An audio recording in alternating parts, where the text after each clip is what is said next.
This podcast does not provide medical advice. Please listen to the complete disclosure at the end of the recording. Hello and welcome to Everyone Dies, the podcast where we talk about serious illness, dying, death, and bereavement. I'm Marianne Matzo, a nurse practitioner, and I use my experience from working as a nurse for 43 years to help answer your questions about what happens at the end of life. I'm Charlie Navarrete, an actor in New York City, here to ask questions that you may have while listening to our podcast. We are both here because we believe that the more you know, the better prepared you are to make difficult decisions, especially end-of-life decisions. So please relax and get yourself a little something to eat and drink. How about some Chinese food? That would be nice. Yes, it would. Have an egg roll. Have two. Two, yes. And thank you for spending the next hour with Charlie and me. In the first half, we have our recipe of the week with an exploration into chop suey. In the second half, I'm going to talk about hair and makeup for those who choose to have a casket viewing after death is what I mean. And in our third half, we're introducing a new member of the Everyone Dies team, Claire Lucky, known as the Grieving Bitch on Instagram. So, Charlie, when I was growing up, my mother would occasionally make chop suey out of a can. I remember those. And to me, the best part was the crunchy noodles out of the can that she served it on. I was an adult before I knew there were actually Chinese restaurants and that there was more to Chinese cuisine than chop suey. We didn't go to restaurants, except occasional White Castle. Anyway, today we have Charlie, our chief Epicurean advisor, with a report about chop suey. Most people in the English-speaking world know chop suey as a vintage Chinese-American dish. For decades, scholars and foodies have scorned it. It would take multiple martinis to tolerate. Well, no problem in that. Historian Andrew Ko, author of Chop Suey, A Cultural History of Chinese Food in the United States, characterizes the dish as a brownish, overcooked stew, strangely flavorless, with no redeeming qualities, and redolent of bad school cafeterias and dingy, failing Chinese restaurants. Not a fan, I guess. Multiple legends have been suggested surrounding the true origins of chop suey. One holds that it was invented by Chinese cooks in California, who recycled kitchen scraps to feed hungry American gold miners. The most popular story begins in San Francisco. In 1849, during the gold rush, it is said that a group of intoxicated miners went out for a late dinner at the Macau and Wusung restaurant. Because of the late hour, the owner decided to make the most of scraps from previous orders. They mixed it together and ended up with none other than the chop suey. The miners loved it. Of course, they were drunk. So, they would have loved anything. The same legend also claims that chop suey means odds and ends, or even garbage. Others, by contrast, suggest a Chinese origin for chop suey, but insist that it was originally peasant grub from Toisan, a county in Guangdong, the main source of 19th century Chinese immigrants in the United States. Chop suey comes from the Cantonese phrase sop soy. This means miscellaneous leftovers. It's uncertain how these urban legends about chop suey being leftovers began. Perhaps it sprung from a jumbled translation and remained uncorrected, because few American scholars could read old Chinese sources. Regardless of how it started, the view of chop suey as kitchen scraps became dominant in the United States for much of the 20th century. But the worst was yet to come. In the 1920s, the founders of the, Michigan-based La Choy Corporation discovered they could make a fortune putting chop suey vegetables into a can. For my mother to buy. Yes, exactly. Specifically waiting for the day Marianne's mother would buy that bad boy. Yeah, so where are those multiple martinis? While this helped make the dish a household staple, the canned soup chop suey not the multiple martinis. It also tarnished chop suey's reputation. By the 1960s, gourmands, restaurant critics, and Chinese food lovers all had snubbed the dish. The anonymous author of All Mutton Recipes, a Chinese cookbook written in the 18th or 19th century, instructed readers on the art of preparing chop suey from sheep organs, either stewed in blood soup, steamed, or wok fried. The author recommended topping the innards with green onions, pepper parsley, and glazed lotus seeds. I hope everyone's writing this down.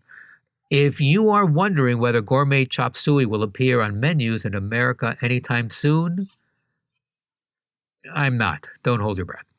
Thanks to the pioneering efforts of restaurateurs like Cecilia Chang and Ken Hum, Americans have become more appreciative of China's diverse traditions of fine dining. But they have yet to overcome their aversion to chop suey's main ingredient, the organ meat. There are, however, signs of change on the horizon. In recent years, environmentally conscious chefs have championed nose-to-tail eating. In this way, they have begun paving the way for liver and brain to return to the standard American plate after a more than century hiatus. Chop suey is certainly worth considering as a contribution to the next funeral lunch that you attend. Please go to our webpage for recipes and additional resources for this program. We hope you will follow us on Facebook and Instagram, and remember to rate and review this podcast. As a licensed nonprofit organization, we are dependent on the kindness of our beloved listeners and always appreciate your donations, which are tax deductible. Please go to our webpage to donate in support of our work, www.everyonedies.org.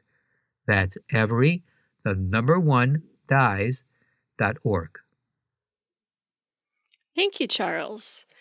So our second half topic today is continuing our series about the end of life is the hair and makeup aspect about that occurs at the funeral home. So if a traditional funeral is planned specifically with the body present and laid out in a coffin, the first step is embalming, and we did a show all about embalming, so go have a look at that. In this process, they get as much blood out of the body and as much embalming fluid into the skin. Embalming firms the skin and prepares the canvas on which the Desairologist will do their work. Before the viewing at the funeral home, the body is prepared with the use of cosmetics. The hair is styled, the deceased is dressed. The body is then casketed in the coffin, typically with the right shoulder lower than the left, so the body doesn't look as though it's flat on its back. Today I'm going to talk to you about what's involved to make Grandma look like Grandma in the coffin. We talked about the purpose of the funeral in our episode on funerals, and that this ritual is for the living to prepare themselves for the grieving process to come. Some people will say they don't want to go to the funeral because they want to remember them as they were when they were alive. That may be useful if it were a sudden death and their appearance is not going to have the effects of disease and weight loss. But in other cases, the body is going to look way better in death than they did in life once the Desairologist has completed their work. Now, Desairology refers to the practice of caring for the appearance of decedents in a funeral home by Desairologists, who are professional cosmetologists or barber stylists. Desairology is an all-encompassing term for the practice of funeral cosmetology, mortuary makeup, and the restorative arts, which are a product of the practice of viewing a deceased person in the open casket prior to burial. If a family requests a viewing, the funeral director will discuss with the family how they would like the decedent to appear and even ask the family to provide a reference photo of the deceased. The photo may be given to the Desairologist. The decedent's usual hairdresser might be called upon to do the styling of the hair. Now, the primary purpose of this work is to create a memory picture for the family. This memory picture will last their entire lifetime. And even if the family then chooses cremation, efforts made to make the deceased presentable before the cremation occurs so the family can have a moment away from the public to have a final memory with their loved one. The memory picture is your internal snapshot of the moment when you go to the funeral home. It's when you see your loved one in the casket for the first time. Now, if the embalmer didn't do a good job, the family will have this horrible memory picture. The goal is for families to walk up to the casket and say, "That's my husband. He looks at peace. He looks so much like himself." The creation of the memory picture starts in the embalming process. In advance of the embalming procedures, the face is set. Now, they use these little rubber caps that have like little sticky things sticking out of them. They're not smooth, they're rough. And these caps are placed over the eyes to prevent the eyelids from opening. In addition, it sets the eyes in a natural position, and this is typically done using a photo of the deceased. The jaws are wired shut and the lips are sutured. The mouth is then manipulated, and an adhesive is used to set the expressive look to make it look as natural as possible. A moisturizer and then makeup is applied to the hands, the face, and the neck. Sometimes gel is applied to the hair before styling. Also, powder is applied to the body to absorb oils and to mask odors. The objective is for the deceased to look as natural and as peaceful as they can. If you don't want anyone to look strange, harsh, or uncomfortable, then you really are, counting on the mortician or the desairologist to manage that. As much as possible, their goal is to make them look like they're sleeping. But it's a weird balance. When you do makeup on yourself, you want to hide certain things and make certain things go away. But how do others decide what imperfections should go away?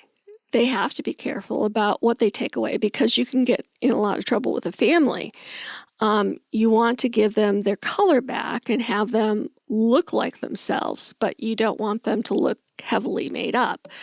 And so I don't know if you've ever been to a funeral where they've been, really, like for a woman, real heavy-handed with the makeup, and you think, oh my God, she'd die if she saw herself, because that's just not how they would look. Yep, I've seen that. Be mortified. Yeah.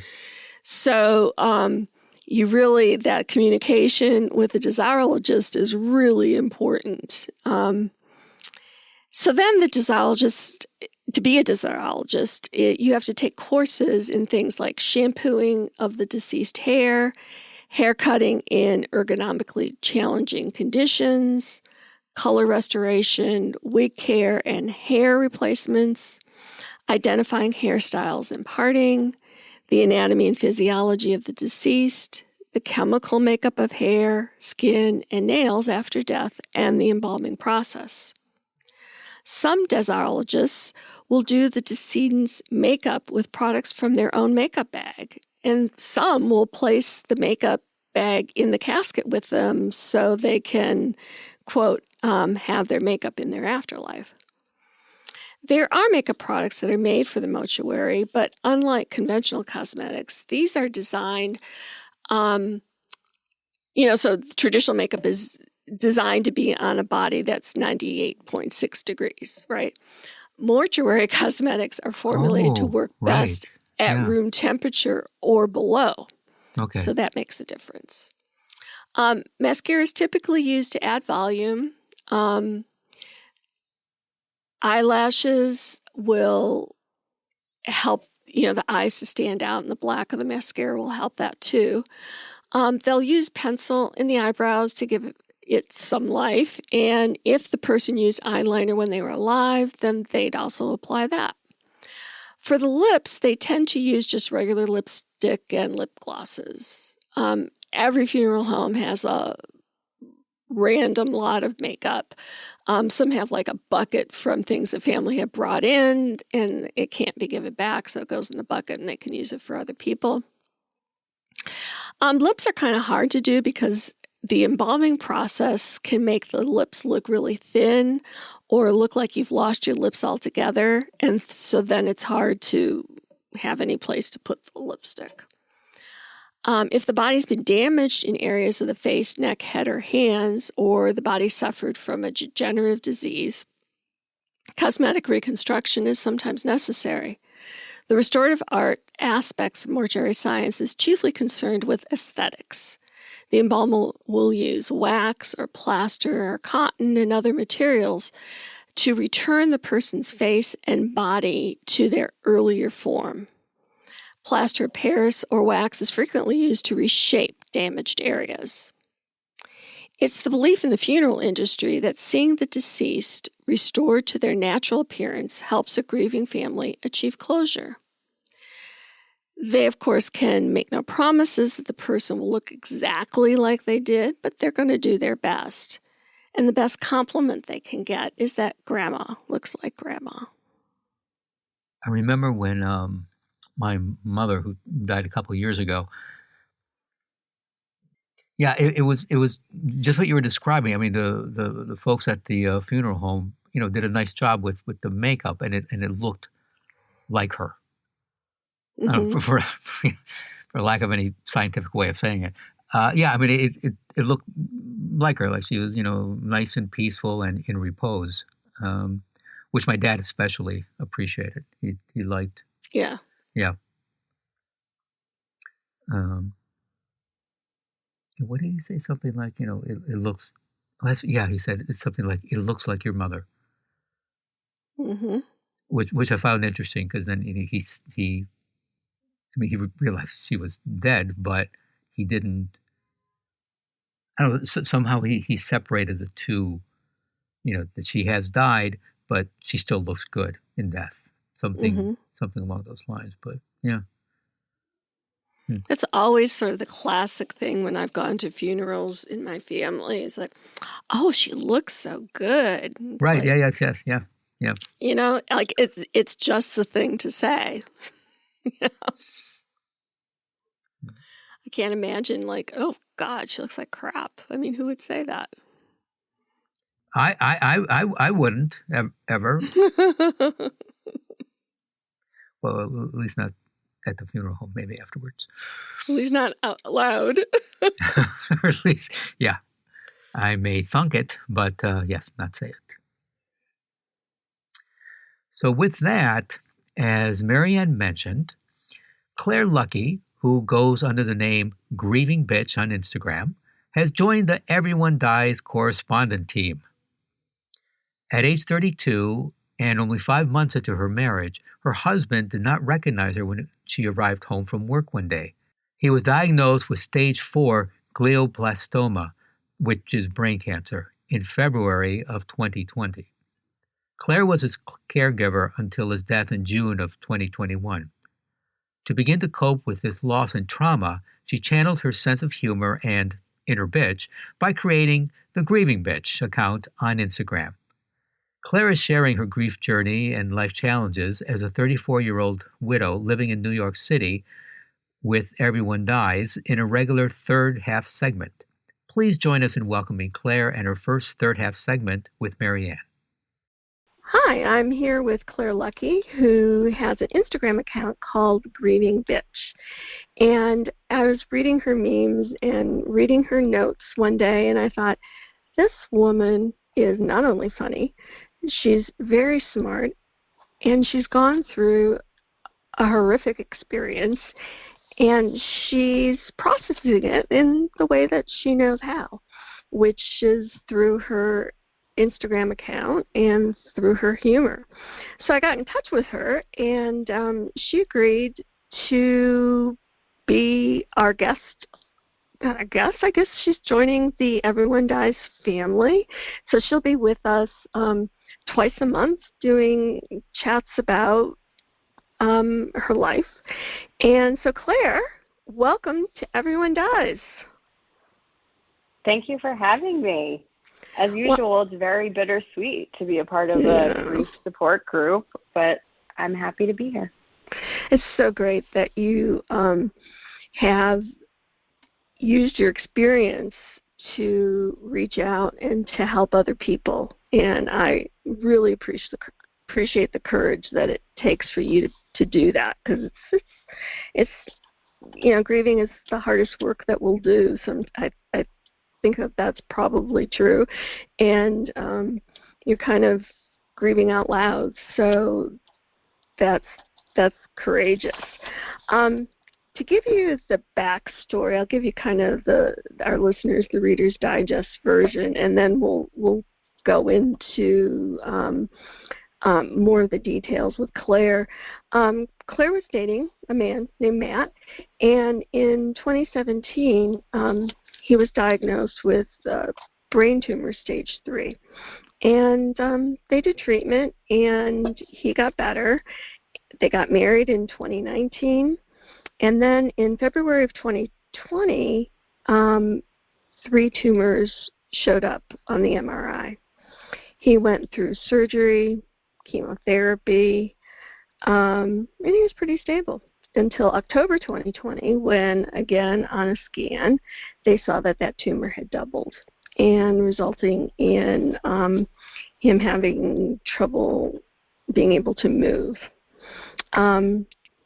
In January of 2021, he was on chemo and went through multiple courses of chemo, surgery, and until May of 2021, he was stable, and then he wasn't.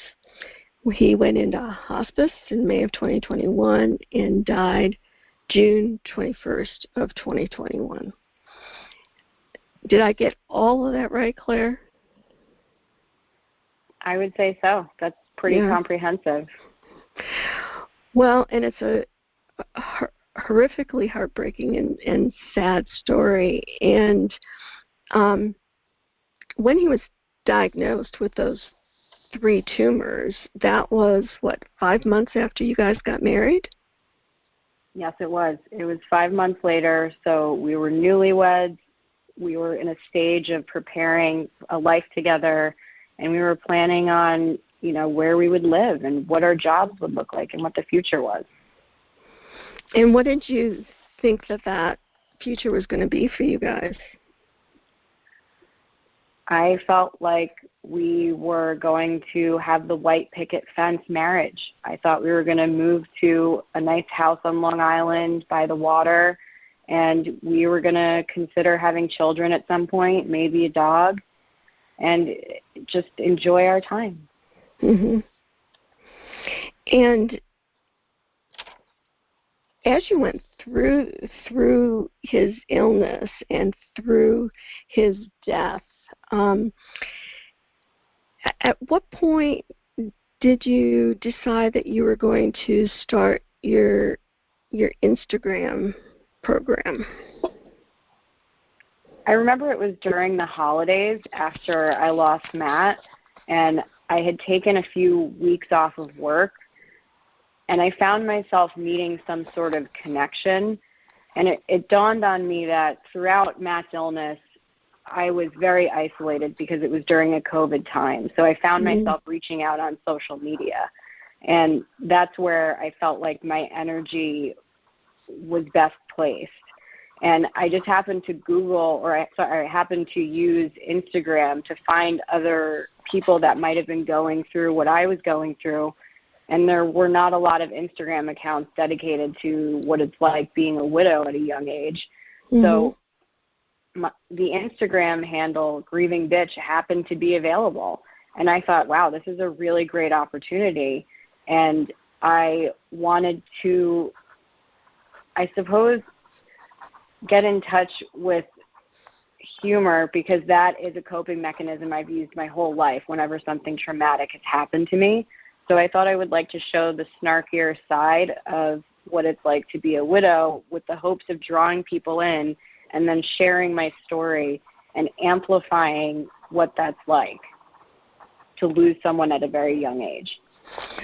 So you were 33 when Matt died, and he was 39. Is that right? That's right. Yeah. So, that's at an age where, I can remember turning 30, and that was an age where a lot of my friends were starting to have families, starting to have babies, and moving into a sort of an entire different focus in life. And so here you are, 33, and you're moving into an entirely different focus of life, except it's not what everyone else was doing.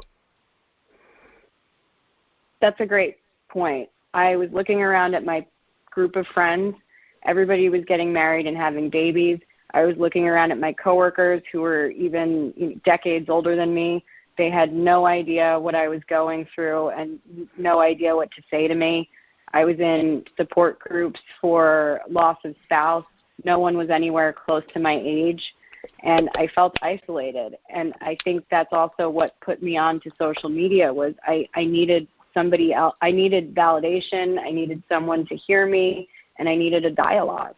Mhm. And that's, I can't imagine.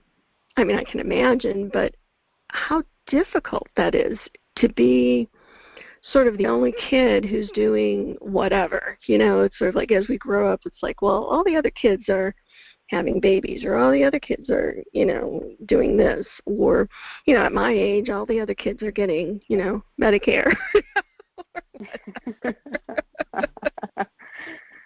And, and here you are, it's like, who did you turn to? Who helped you besides social media?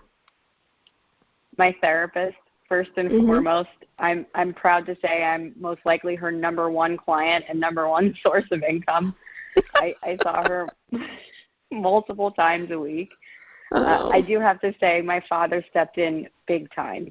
It was another opportunity for him to reparent me, and we've become so close over this grieving period. And my stepmom and I also became very close. And I also found myself a glioblastoma mentor. And glioblastoma is the specific type of cancer that Matt had. I reached out to the American Brain Tumor Association, and they found someone that was similar to me. She didn't live nearby, but she had a similar story to me, and she has been an absolute inspiration. So what is it like having a sponsor in AA? Is it like what? Yes. What is? It's very much like having a sponsor in AA. I'm not minimizing. I'm not minimizing that at all. But I have not heard of a disease-related sponsor other than in AA. So for our listeners, in terms of a point of reference, is that literally what it's like? Yeah, it's kind of like having a shaman of sorts, and I highly recommend it if you are dealing with someone that has a disease that you can't really wrap your head around, or you have to come up to speed on a fast pace, because I was able to say to her things like, oh my gosh, I don't know what to do with this symptom. Do you think the tumor is growing? And she could easily be like, oh, this happened to John, and I think it's just this. I think it's just chemotherapy. So in the end, it saved me a lot of time and a lot of heartache, and I could also talk to her about my feelings, and she totally understood where I was coming from, because she was also a spouse that lost her husband to this ridiculous disease. Right.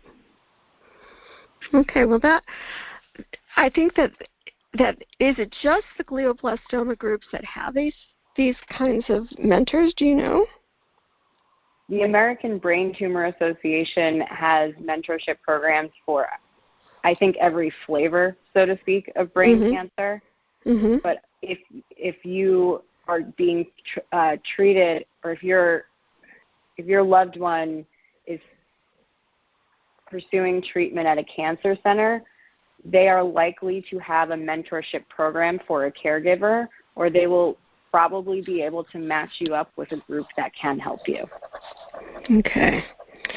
So we will share that website, the American Brain Tumor Association, in our notes. And Claire, we are delighted that you are going to share your wisdom and your journey with our listeners here at Everyone Dives. So thank you for being so generous with us. Of course, it gives me great comfort to know that I can help somebody else. Great. Well, thank you. We'll talk to you again in a couple of weeks. Thank you. Thank you, Claire and Marianne, and welcome aboard. Please stay tuned for the continuing saga of Everyone Dies, and thank you for listening. Just as ruffles have ridges, so are the days of our lives. This is Charlie Navarrete, and from Chinese philosopher Lao Tzu, life and death are one thread, the same line viewed from different sides. And I'm Marianne Matza, and we'll see you next week. Remember, you're never fully dressed without a smile, and every day is a gift. The jaws are wired shut. He was diagnosed with stage 4 glioblastoma. Yeah, so where are those multiple martinis? This podcast does not provide medical advice. All discussion on this podcast, such as treatments, dosages, outcomes, charts, patient profiles, advice, messages, and any other discussion are for informational purposes only and are not a substitute for professional medical advice or treatment. Always seek the advice of your primary care practitioner or other qualified health providers with any questions that you may have regarding your health. Never disregard professional medical advice or delay in seeking it because of something you have heard from this podcast. If you think you may have a medical emergency, call your doctor or 911 immediately. Everyone Dies does not recommend or endorse any specific tests, practitioners, products, procedures, opinions, or other information that may be mentioned in this podcast. Reliance on any information provided in this podcast by persons appearing on this podcast at the invitation of Everyone Dies or by other members is solely at your own risk.